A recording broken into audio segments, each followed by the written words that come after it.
Hi guys, and thank you for joining me. It's Rob here again, and it's Monday the 13th of May, and that means only one thing. That means it's my gorgeous girlfriend Emma. It's her birthday today, so happy birthday, darling, and I will be seeing you later on. Have a splendid day, or by the time I see you and you've seen this, maybe you've already had that splendid day and enjoying some more of it with me, and hopefully I'm making it better. So that's the first thing. Second thing is, obviously, as I say, thank you for joining me, tuning in, and thanks for all the usual support and the likes, the subscribes, and the shares, and the questions and stuff.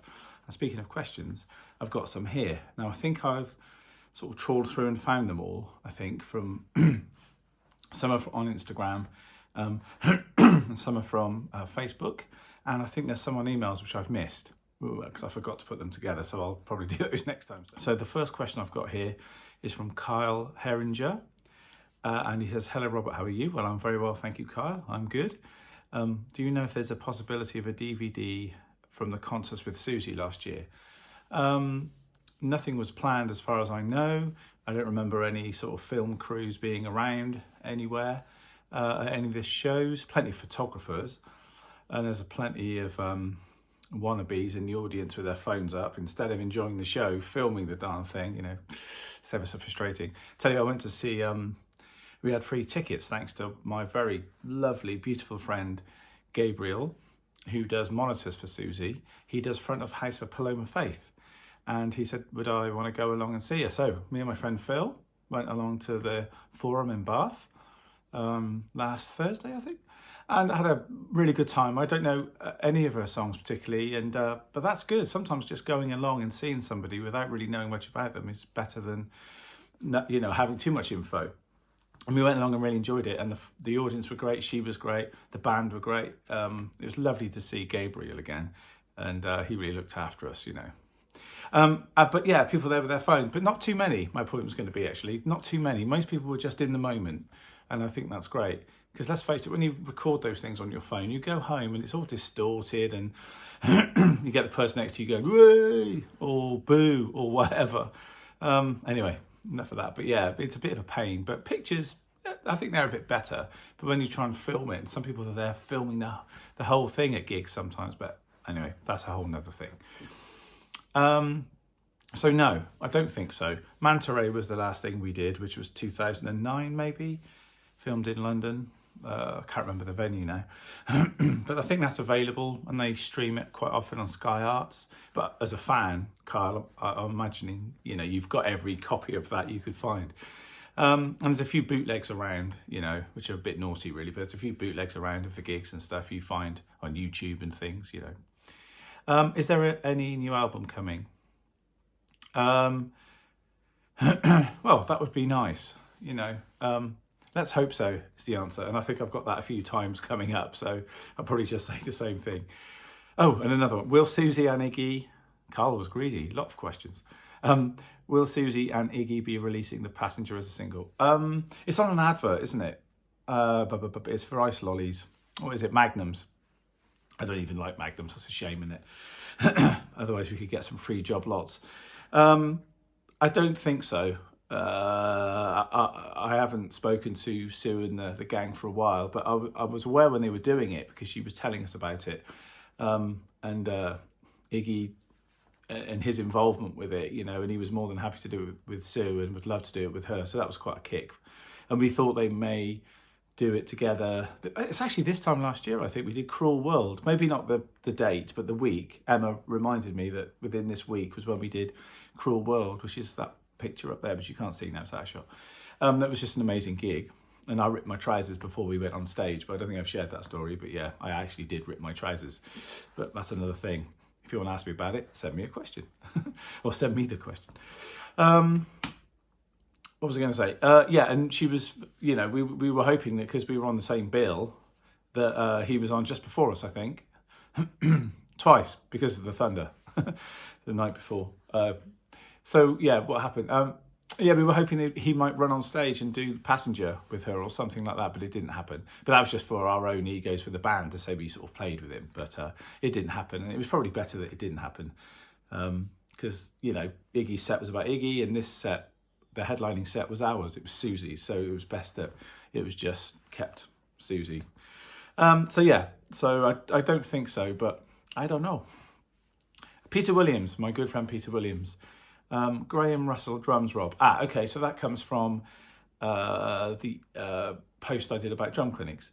Good idea, Peter. I will give him a shout. I don't really know anybody there. If you do, give me a name and a number, because I don't really like cold calling and stuff. It feels a bit weird sometimes, so it's nice to have an in. So, and this goes for anybody running a drum school or a drum shop or drum college or whatever. If you want to get in touch, do so, or send me some details. Excuse me. Or if you'd like me to perform. Right, I'm just going to do this a second. Cheers, hang on.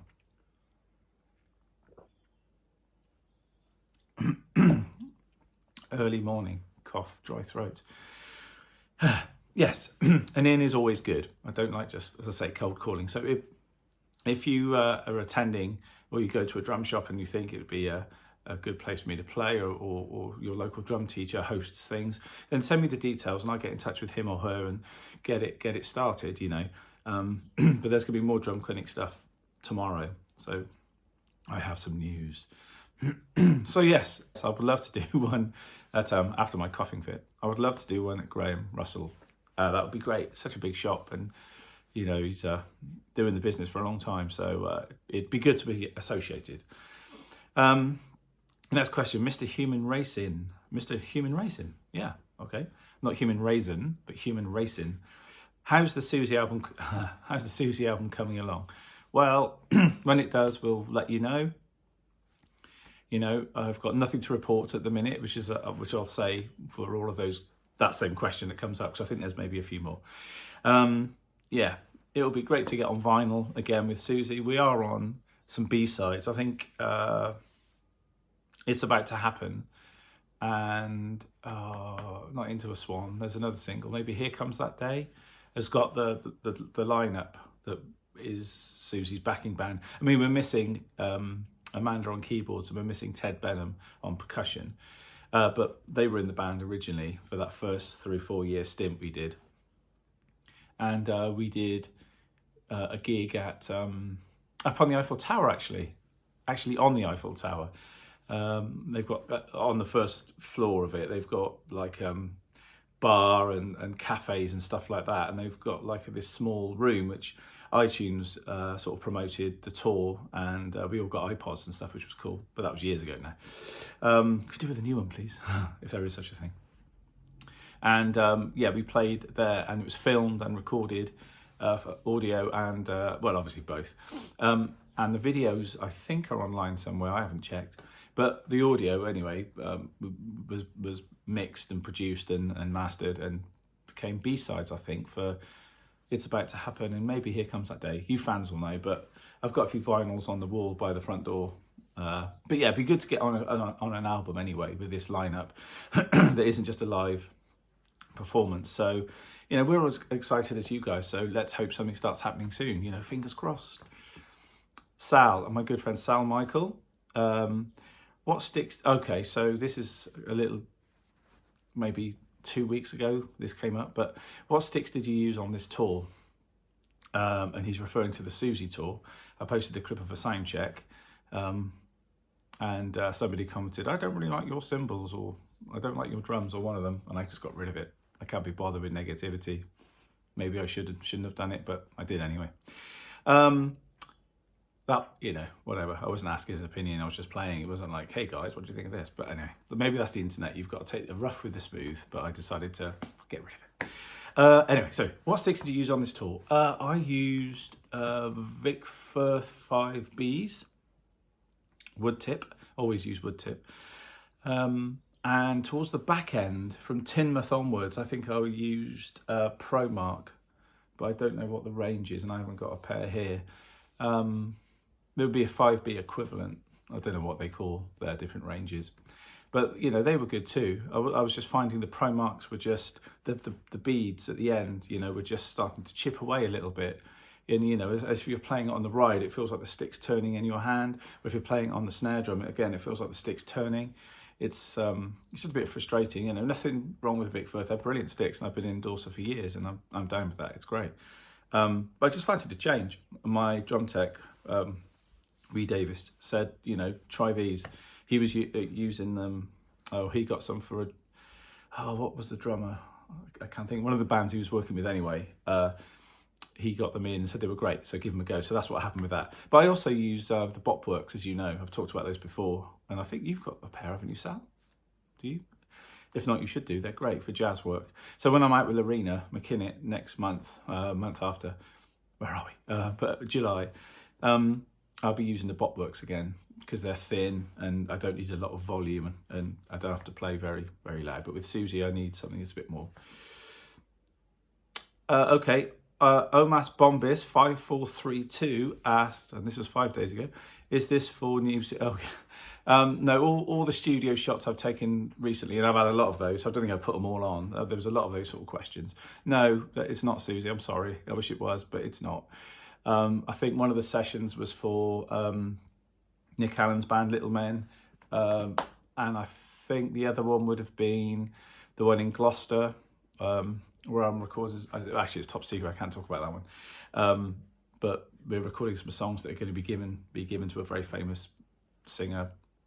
I can't say, can I? No. Anyway, yeah. So that's the other one, and the other one. I forgot to put on here. There was a Dave Gregory question that somebody asked me.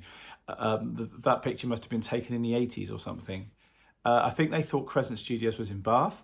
Actually, there was one in Bath, but this is Crescent Studios in Swindon. I forgot that question, right? And it was with Dave Gregory. It wasn't with XTC, though I have worked with every member of XTC apart from Terry Chambers. But I met Terry Chambers, or maybe Cherry Chambers at the weekend. Terry Chambers at Dramatic, Tristan's fantastic shop. He was in there one day. And we were just sort of walking around and I knew who he was. And I don't know what happened, but somebody said Rob or something, and I think he may have knew who I was, and he went, Rob Bryan, right? I used your Ludwig kit for a couple of months at John's studio, Earthworm Studios in Swindon. I was like, yes, you did.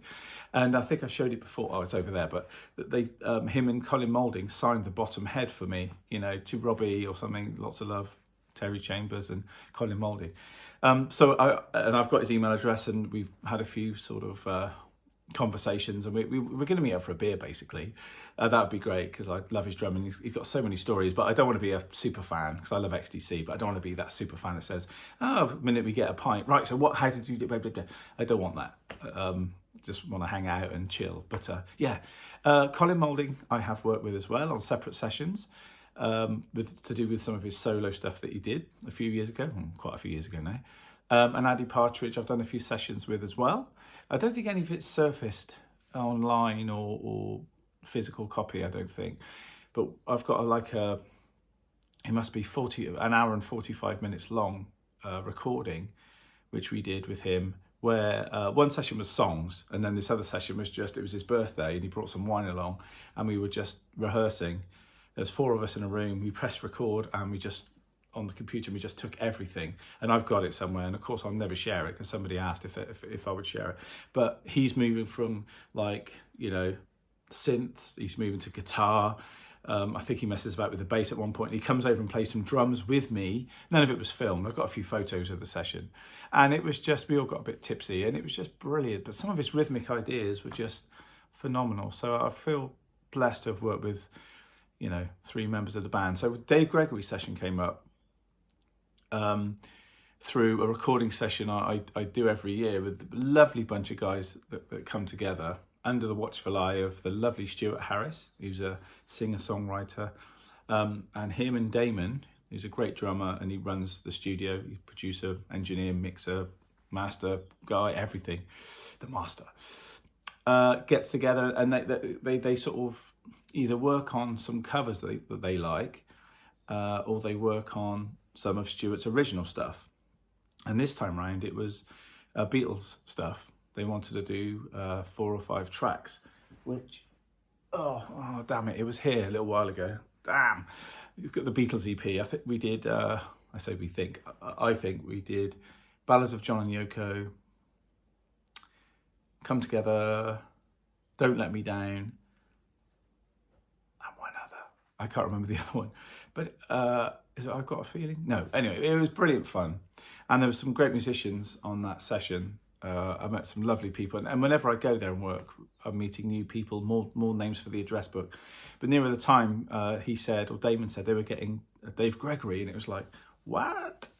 And yes, it was the Dave Gregory. And he was lovely.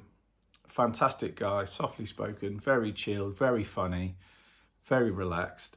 And his playing, of course, was superb.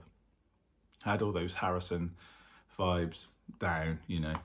And it was a lovely experience. And I didn't fan out too much. I did go over and speak to him and stuff. And yeah, it was good. It was a great thing. I'd love to work with him again. He was very, you know, very lovely about my drumming as well. So thank you for that, Dave. But yes, working with all three members. Shame it wasn't with the band, but you know, working with each member of that band is a thing. So I'm sort of proud of that.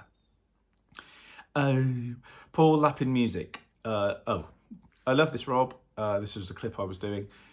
I may have some work coming your way if you're interested. Yes, Paul, I'm interested. I think I've replied to that though, but yes, I am interested. Paul's a great singer-songwriter. We did an album with him at John's studio, Earthworm Studio, a little while ago. Again, a long time ago, before COVID. And it was a great record, really good. I could channel my, you know, mid-90s sort of like Charlatans and Happy Mondays and all that kind of thing. And it was a really great session, you know, all those sort of baggy beat grooves. It was great, you know, a bit of psychedelic stuff in there. UK Tita 7, have I said that right? I'm not sure. Sorry, this probably should have been there, but can you imagine if Prince was alive? That was a comment on, I think when it was the anniversary of his death, which I should remember, was it April 16th or something like that? I just put up, Paisley Park shared the Prince symbol, faded back in a big purple square. And I just thought that it was quite nice. You had to sort of look in to see what it was. I do. I talk about him a lot here, so maybe I shouldn't keep going on about him. But I do miss him. I saw him live countless times, and yes, it would be great if he was around. I'm not sure what he would be doing. I'm sure he'd still be writing music every day because that's what he does. Anyway, I digress. Tom Van Kulen asks, is there any drum modelling going on in the recording business like there is with guitar amps and such? In my field of practice, I don't drum modelling. I don't understand what. I'll have to look that up. I don't know what that is. Business like there is with guitar amps. You on about maybe plugins and things? I don't know. I don't know what you mean. If you could let me know, Tom, that'd be great. Because I would like to answer that. Because I spend a lot of time in the studio, as you probably know, visiting my YouTube. So. Yeah, let me know what drum modelling is, and by all means, I'll come back to you on that one. Robert Dean. Now, Robert Dean's asked a question, which is great. He's commenting a lot on my YouTube clips that I post up, different band stuff. Some stuff he likes, some he doesn't. But Robert is a lovely guy and an amazing musician, guitarist. Most people will know him from the band Japan, who were just incredible 80s band. I posted something about Wendy and Lisa, and he just said they are okay, but without Prince? ? Yeah, I get your comment. I know what you mean. I do actually like their 3 solo albums. I saw them live in London, Town and Country, I think. And the night before I saw Prince on the Nude tour. So yeah, 1990. So he was at Wembley Arena doing like 10 or 13 nights in a row, and managed to get tickets for both. And I think we went to see him again on that Nude tour as well, I think. They opened up some more tickets. The view wasn't very good because it was right at the side. But anyway, they wanted to sell more tickets and make more money. But yes, I think they're great. And I like what they did with Seal. And I also like what they did with Joni Mitchell on the Chalk Marks in a Rainstorm. I think that's what it's called, that record. So yeah, no, I think they're cool. And I like the movie stuff they do and the TV show, like Heroes. That soundtrack's good. Yeah, I think they're pretty cool. And then finally, Sal Michael again. Robbo, what's the Rezo head? On my 18-inch bass drum. That is a Remo, but it's not got like a coated finish. It's I don't want to say matte. It's shiny. I can't describe. I don't know what sort of head it is actually, because the guy who did the head for me years ago, it wasn't Tristan. He's cut a bigger hole in it for me. But the guy did it for me. I showed him I wanted the shield, like the Buddy Rich shield with the RB in it, and the head he just chose. I wanted it thin though, so it is quite thin. It's shiny, so I don't know what that is. I'm a Remo guy, and I couldn't tell you, because I think they used to make those sort of heads for the drums as well, the shiny ones. You know, they're white and shiny. They're just great. I keep saying white and shiny. So yeah, I couldn't tell you. And where I put the Remo sticker and then there's the DW at the top, you can't see the markings of what it would have been. And I can't find the guy's details because I wanted another head done the other day. Now I know Tristan can do it, I think, so it's okay. But anyway, so I hope that answers the questions for you. Keep them coming. If I've missed some, I apologise. I will try and get to them next time. But I really appreciate the interaction. Keep liking and subscribing. I really appreciate all of that. But there's going to be more details coming this week about the drum clinics. And I'll be writing to a few more people to see if I can arrange some. I'm trying to do some further up and around, because after the Ringo thing, you know, made a lot of new friends and contacts. So yeah, try and get around to see a few more people, a few more drum shops in a few more areas. So I hope that was of interest to you guys. I hope I answered the questions. If you've got any more, keep sending. Thank you for joining me. Have a great Monday, have a great week, and I shall see you soon.